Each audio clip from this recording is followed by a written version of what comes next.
السلام علیکم دوستو، welcome back to my YouTube channel stories by Badshah. امید ہے آپ سب خیریت سے ہوں گے۔ اللہ تعالیٰ آپ کو خوش و آباد رکھے اور تمام بری آفات اور بلاؤں سے دور رکھے۔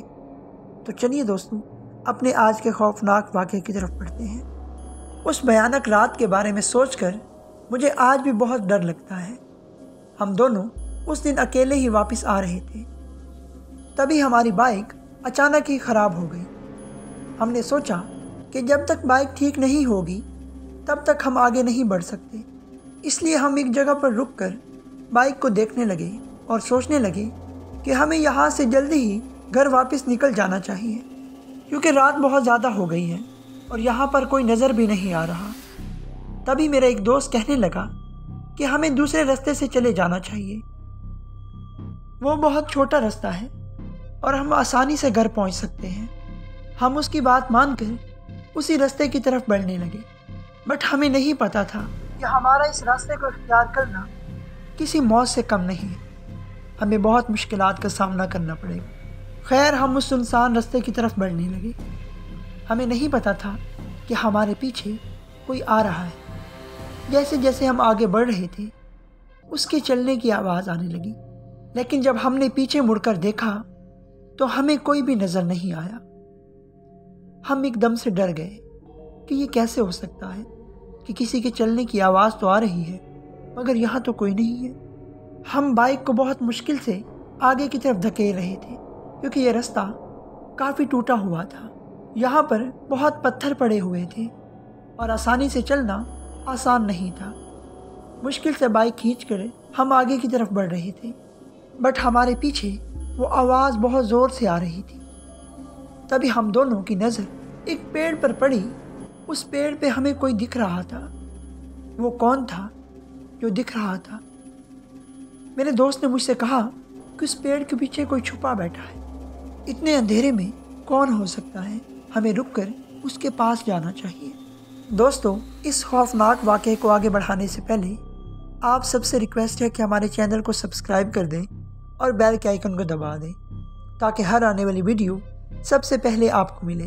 تو دوستو، بڑھتے ہیں اپنے بقیہ خوفناک واقعے کی طرف۔ لیکن جب ہم دونوں اس پیڑ کے پاس پہنچے تو کوئی بھی نہیں تھا۔ ہم یہ منظر دیکھ کے بہت ڈر گئے۔ رات کا وقت تھا، ہمیں بہت ڈر لگنے لگا۔ ہم نے پیچھے مڑ کر دیکھا، ہماری بائک دھیرے دھیرے آگے بڑھ رہی تھی۔ یہ دیکھ کر خوف کے مارے کانپنے لگا، کیونکہ ہم سب تو یہاں آ گئے تھے بائک کو چھوڑ کر، اور وہاں تو کوئی بھی نہیں تھا۔ پھر بائک کیسے آہستہ آہستہ آگے بڑھ رہی تھی؟ ہمارا اپنی بائک کی طرف جانا کسی خطرے سے کم نہیں تھا اور ہمیں ڈر بھی بہت زیادہ لگ رہا تھا۔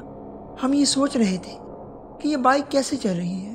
اگر ہم اپنی بائک کے قریب جاتے تو شاید وہ آتما یا بلا ہم پر حملہ کر دیتی، کیونکہ وہ ہمیں نظر تو آ نہیں رہی تھی۔ وہ رات ہمارے لیے کسی موت سے کم نہیں تھی۔ ہم سب نے سوچا کہ ہمارا یہاں کھڑے رہنا کسی خطرے سے خالی نہیں ہے۔ ہم سب نے بھاگنا شروع کیا اور کچھ ہی دور جانے کے بعد ہمیں بہت زوردار آواز آئی۔ جب ہم نے پیچھے دیکھا تو بائک زمین پر گری ہوئی تھی، تو ہم دونوں بھاگ کر بائک کے پاس آ گئے اور جلدی جلدی اسے کھینچ کر گھر کی اور بڑھنے لگے۔ ہمیں ایسا لگ رہا تھا کہ یہاں پر رکنا ہمارے لیے کسی مصیبت سے کم نہیں ہے، اس لیے ہمیں یہاں سے جلدی ہی نکل جانا چاہیے۔ ہم سب نے اونچی آواز میں آیت الکرسی پڑھنا شروع کر دی اور جتنا جلدی ہو سکتے تھے ہم اس علاقے سے باہر نکل آئے۔ ہم نے گھر پہنچ کر سکھ کا سانس لیا۔ اس رات ڈر کے مارے میرے دوست اپنے گھروں کو بھی نہیں جا سکے۔ دوستو، زندگی میں کبھی کبھی ایسے واقعات ہوتے ہیں جو اپنا خوف ہمارے دلوں میں چھوڑ جاتے ہیں۔ اس خوفناک رات کے منظر کے بعد میں کبھی بھی رات کا سفر نہیں کرتا۔ دوستو، امید ہے آپ کو آج کا یہ خوفناک واقعہ اچھا لگا ہوگا۔